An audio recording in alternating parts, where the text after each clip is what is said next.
What's a secret you'll never tell your partner but are willing to tell strangers on Reddit? Story 1.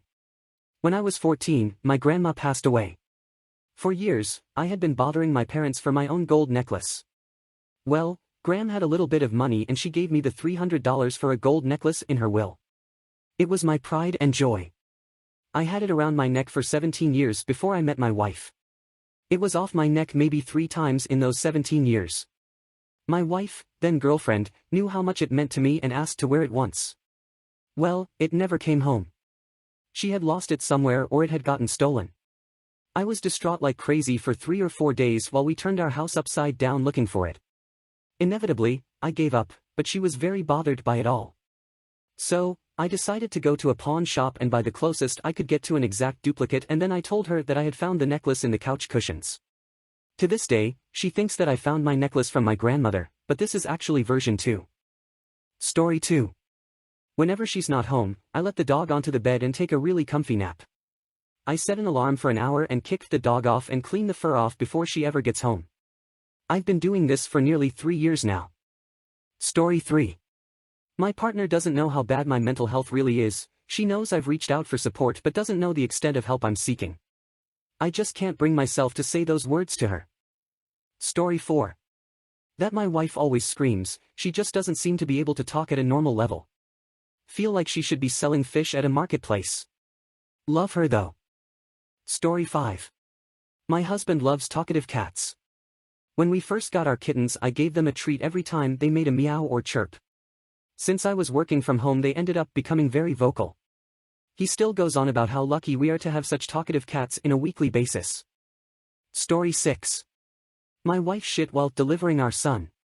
Something she was terrified she would do. The nurse cleaned up very quickly and gave me a look that needed no explanation. I never said a word. She talked after delivery about how happy she was that didn't happen to her. I'll let her keep that peace of mind for life. Story 7. It was an accident we met. I thought I was agreeing to see his friend, who was the other guy in the picture. Story 8. Sometimes I just sit in my car outside work or our apartment for 20 to 30 minutes because I need some time alone. I have my mind full to the brim at work and rarely get time in the house alone. Sometimes I just need it to be quiet and not have to pay attention to anything. Story 9. The reason I wasn't hungry that one day in Dublin was because when I stayed behind to get ready while she waited in the lobby, I ate the entire box of leftover chicken wings that we took home from the restaurant the day before. I ate 15 cold, oily chicken wings in about 5 minutes at 9 a.m. before heading out for breakfast. Story 10. When I play video games and my wife isn't here, I narrate what I do and respond to fake questions from a non-existent chat like I'm some kind of big shot streamer. I even look at a fake camera when something happens. Story 11.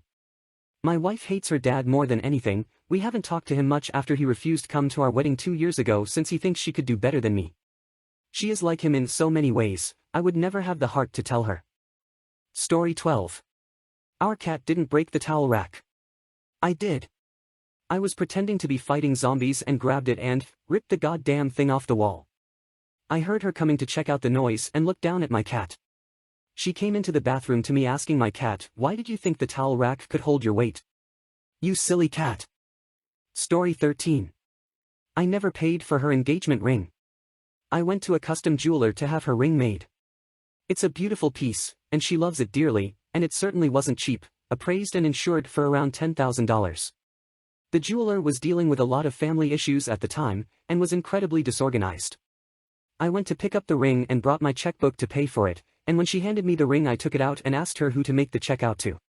She said, "Oh no, don't worry about it right now, just send me a check in the mail." I thought that was strange, but sure, okay.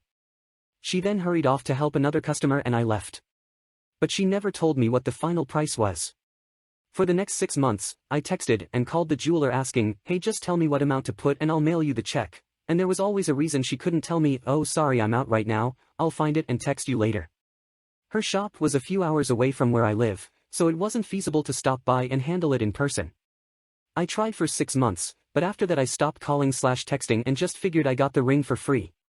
I wouldn't tell my spouse, because I don't want her to think I took advantage of the situation or that somehow the ring isn't as meaningful because I didn't pay for it. Story 14.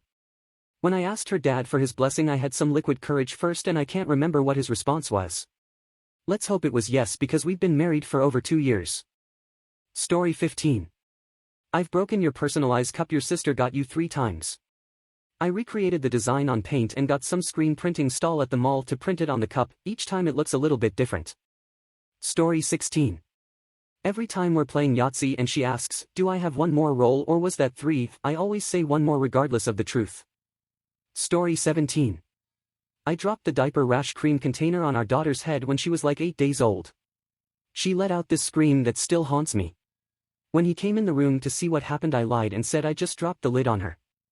Story 18. That she killed a cat. She's very much a cat person. Once she picks me up from a friend's house and driving through town, a cat ran in front of us and we heard a thud underneath the car. She screamed and looked in the rearview mirror and we seen the cat stagger into a driveway. She was very upset and convinced she killed it. I told her no, the cat clearly ran across the street and is probably fine. She was meeting some friends and I was taking the car home, so she said would I check the driveway of that house on my way home to make sure the cat was okay. I said I would.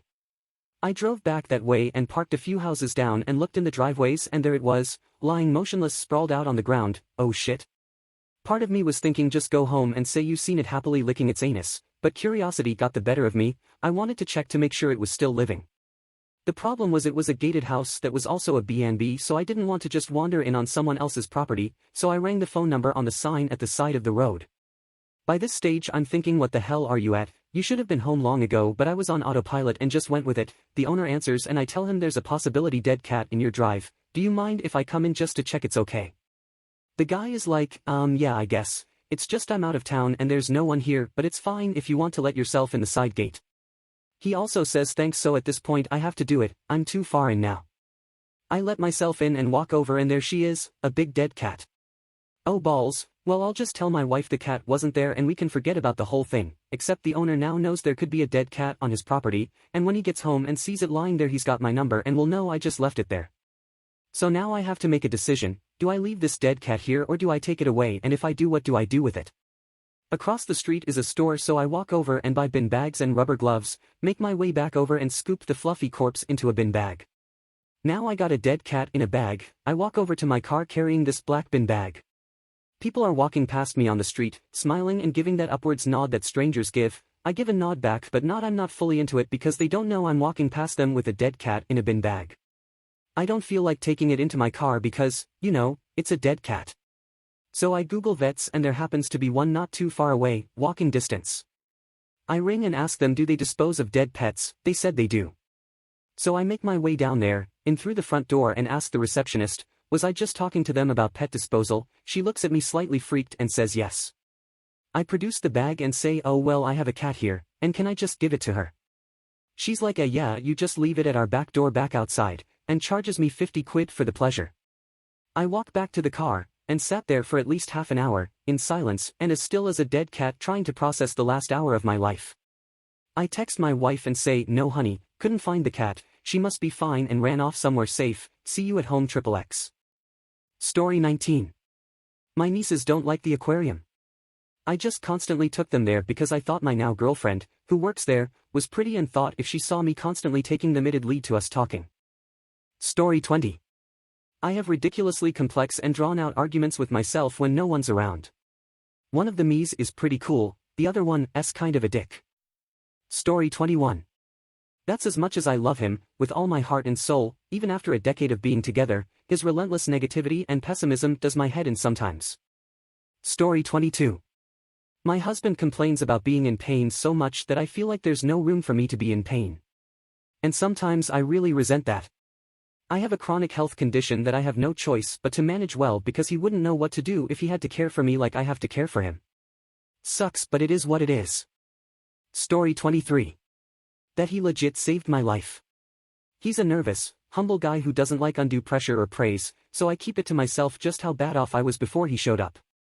Because even in the aftermath of my mom's death and even in the face of some pretty nasty health problems, which I was just letting slide because I was so depressed I was kind of hoping they'd kill me, I was very, very good at smiling and being charming. 3 years of taking care of a terminally ill parent taught me how to smile and bear it and feign positivity even when you're running on empty. And I never felt like I could be anything other than the fixer. The doer. The person who always knows what to say. The reliable one. They who has every answer and can make bad feelings go away by just fixing the problem for you. I was not allowed to be negative. Ever. But he, legit came in and helped me with mom's estate and cheerleaded me into getting out of a dead-end career and put a stake in the heart of some severely toxic relationships I had and even helped me budget so I could finally afford health insurance, which wasn't a moment too soon, because I caught shit right in the nick of time. And he just kind of did it. In his mind it was nothing much because you were on the right track, but you had a lot on your plate and needed help, smiley face. And I just nod and agree because what else do I say? I actually wasn't. I was just going to let myself die because I was exhausted and miserable, smiles aside. Thanks for intervening. Story 24. That I know the word she's looking for, but it's more fun to hear her rattle off increasingly ridiculous, sometimes made-up words instead. Story 25. I hate that he doesn't want to go anywhere, ever. Everything is always a chore or he dreads it. I want to go on hikes, random car rides, a damn picnic. Just get out of the house with him, just him. I want to go on dates, I'm growing very tired of this lifestyle. Story 26. I am terrified that my partner will die because I know I am not really a functional adult outside of my work.